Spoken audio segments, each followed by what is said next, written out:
Hello, আসসালামু আলাইকুম। আশা করছি সবাই অনেক বেশি ভালো আছেন। আজকে একদম র্যান্ডম একটি ডেইলি ভ্লগ আপনাদের সঙ্গে শেয়ার করব। শুরুতেই সরি বলে নিচ্ছি ভাঙা গলায় ভয়েস দেওয়ার জন্য। লাস্ট উইক আসলে আমার খুবই ঠান্ডা লেগেছিল, যার কারণে আমার গলাতে একটু সমস্যা হয়েছে। আশা করছি ইনশাল্লাহ ঠিক হয়ে যাবে। তো ফার্স্টেই ঘুম থেকে উঠে সবার প্রথমই কাজ হচ্ছে আমার জানালার পর্দাটাকে সরানো এবং বাহির থেকে একটু তাকানো এবং দেখা।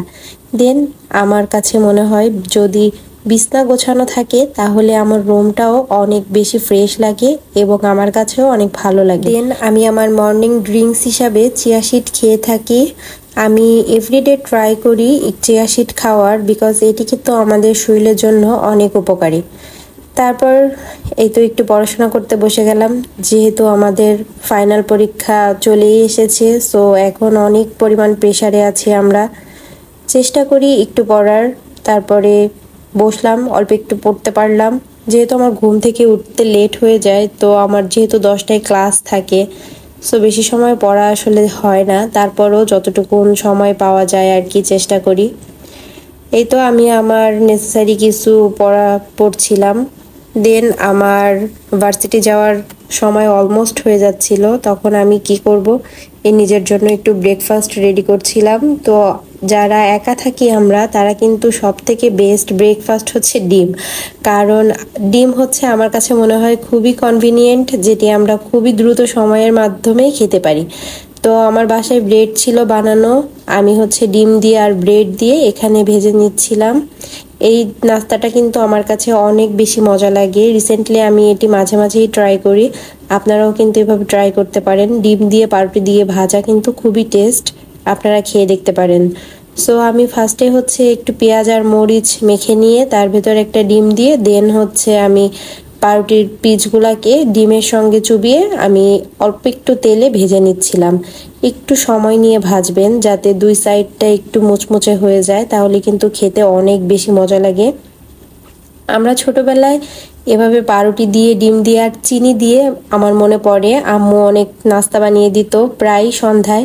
সেটা হচ্ছে মিষ্টি ব্রেড ছিল, বাট এখন আমার কাছে ঝালটা খেতেই অনেক বেশি মজা লাগে এবং এটি কিন্তু খুবই হেলদি একটি নাস্তা। তো আপনারা সকালবেলা চাইলে এটি ট্রাই করতে পারেন। দেন আমি দ্রুততম সময়ে হচ্ছে নাস্তাটি খেয়ে নিচ্ছিলাম। অ্যান্ড এরপরে হচ্ছে আমি একটু চা বসিয়ে রেখেছিলাম চুলাতে, যেন আমি যাওয়ার আগে একটু খেয়ে যেতে পারি। যেহেতু হাতে সময় ছিল খুবই কম, তো আমি একটু পানি গরম করে ব্ল্যাক কফি খেয়ে নিচ্ছিলাম। ব্ল্যাক কফিটাও কিন্তু আমাদের শরীরের জন্য অনেক বেশি উপকারী। অ্যাকচুয়ালি দুধ দিয়ে চা বানানোটা কিন্তু আমাদের অনেক ক্ষতি করে শরীরে। এই তো তারপর আমি রেডি হওয়ার জন্য বোরকা বের করে নিচ্ছিলাম আর আমার হেজাব। দেন বরাবরের মতোই রেডি হয়ে আমি চলে আসলাম ঘড়ি পরার জন্য। কিন্তু দুঃখের বিষয় হচ্ছে ঘড়িগুলোয় আমার চার্জই দেওয়া হয় না। এখন আমি বের করে দেখি কোনো ঘড়িতেই কোনো চার্জ নেই। তারপর আমি আমার পছন্দ মতো আরেকটি ঘড়ি পরে নিচ্ছিলাম। ঘড়ি না পরলে আমার কাছে মনে হয় যেন সময়টা কেমন যেন কয়টা বাজে মনের ভেতর একটা আঁকুবাঁকু কাজ করে আর কি। ক্লাস টাইমে মাঝে মাঝে যখন বোরিং ক্লাসগুলো থাকে, তখন বারবার শুধু আমি সময়ই দেখি যে কখন ক্লাসটি শেষ হবে। এই তো তারপরে যাই হোক রেডি হয়ে নিচ্ছিলাম। এর মাঝে আমার ফ্রেন্ড আমাকে কল দিল, বলল যে বের হওয়ার জন্য। তারপর আমি বের হয়ে যাচ্ছি। আমি প্রত্যেক দিন হচ্ছে বাসা থেকে বের হয়ে আমরা দুইজন একসঙ্গে যাই। তো যেদিন আমি আগে যাই সেদিন আমি হচ্ছে ওর জন্য এভাবে রাস্তায় ওয়েট করি, অ্যান্ড যেদিন ও আসে আগে, ও আমার জন্য রাস্তায় ওয়েট করে। আমাদের বাসা বেশি দূরে না, খুবই কাছে, এজন্য আমরা দুজন অলওয়েজ একসঙ্গে যাই, একসঙ্গে আসি।